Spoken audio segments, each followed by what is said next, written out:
Assalamualaikum warahmatullahi wabarakatuh. Masih bersama kami Om Mahdi Motor. Kali ini kita akan membahas mengenai apa jenis motor matic yang kehabisan oli, tapi knalpotnya itu nggak keluar asap, ya kan? Jadi oli cepet habis, tapi nggak keluar asap. Nah, ditemenin sama, kok belereng? Belereng. Ini malam ya, sudah malam. Ikan bobo. Oke, penyebabnya secara umum itu ada beberapa hal. Apa saja penyebabnya? Simak videonya sampai habis. Oke, terima kasih sudah klik video ini, sudah bergabung bersama kami. Jangan lupa subscribe dan juga nyalakan lonceng notifikasinya. Dan jangan lupa juga sholat bagi yang belum sholat. Oke, kasus kali ini terjadi pada Vario 125 yang lama. Ini sampai kayak gini nih, pistonnya sama stangnya itu macet total. Tuh, tak geduk-geduk nih, gak obah blas sama sekali, gak bisa gerak. Nah, padahal knalpotnya itu nggak keluar asap. Yang punya juga heran maksudnya. Heran, kenapa kok bisa, maksudnya kehabisan oli tapi knalpotnya nggak keluar asap, kan bikin bingung ya.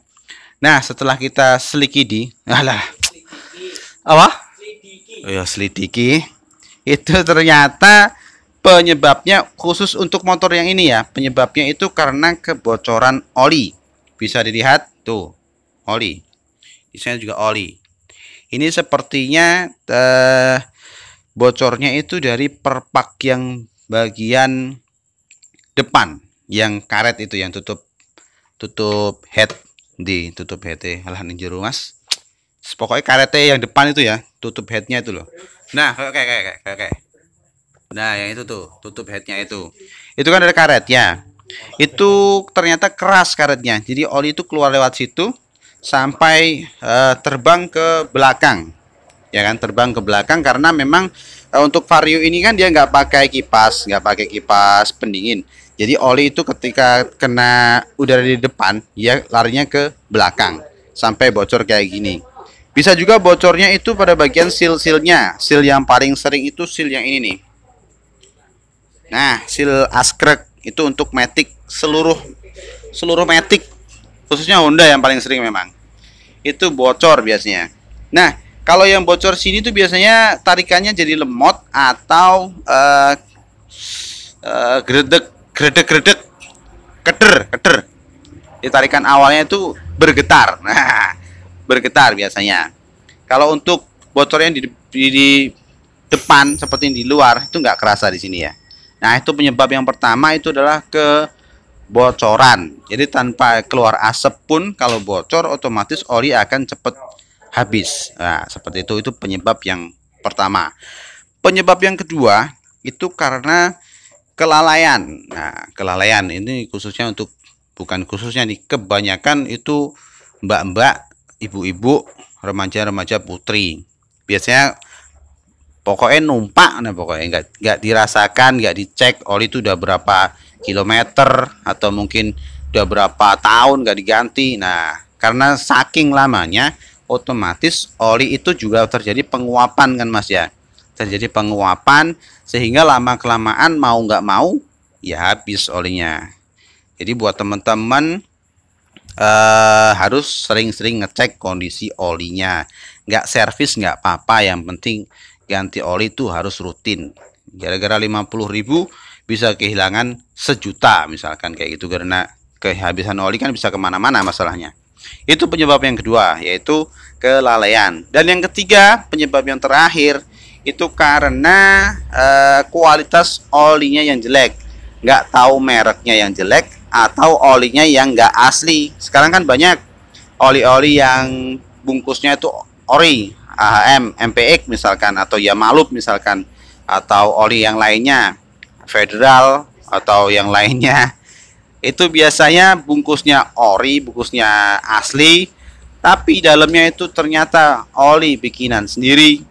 Oli yang sudah jelek itu disulap, bisa jadi seperti oli baru lagi. Nah, seperti itu. Jadi kita untuk membeli oli itu harus berhati-hati. Ada beberapa tips yang bisa kita pakai untuk memilih oli yang benar-benar benar-benar asli oli, bukan oli yang sulapan. Nah, untuk tipsnya bisa dicek di YouTube atau di Google, banyak. Jadi nggak perlu saya kasih tahu. Nah, itu ya beberapa penyebab yang bisa kita ketahui. Jadi untuk penyebab yang pertama, kebocoran. Jadi harus sering-sering ngecek. Kalau terjadi kebocoran di depan ya harus segera kita ganti karetnya, itu harus kita ganti, atau kita lem misalkan sementara, bisa nggak masalah. Kalau untuk seal yang bocor ya harus kita ganti sealnya. Terus kalau nomor 2, kelalaian, ya harus kita sering ngecek kondisi oli. Kita kasih tanggal misalkan, atau kita kasih kilometer. Yang paling bagus itu 2000 km ganti, atau maksimal ya 2500 km itu harus kita ganti. Itu kondisi mesin akan normal dan nggak ada masalah, seperti itu. Terus untuk oli yang aspal asli tapi palsu, ya kita harus pandai-pandai memilih. Tapi walaupun asli tapi palsu pun, kalau kita sering ganti, saya yakin nggak akan terjadi seperti ini, nggak akan terjadi masalah yang fatal seperti ini. Nah, itu.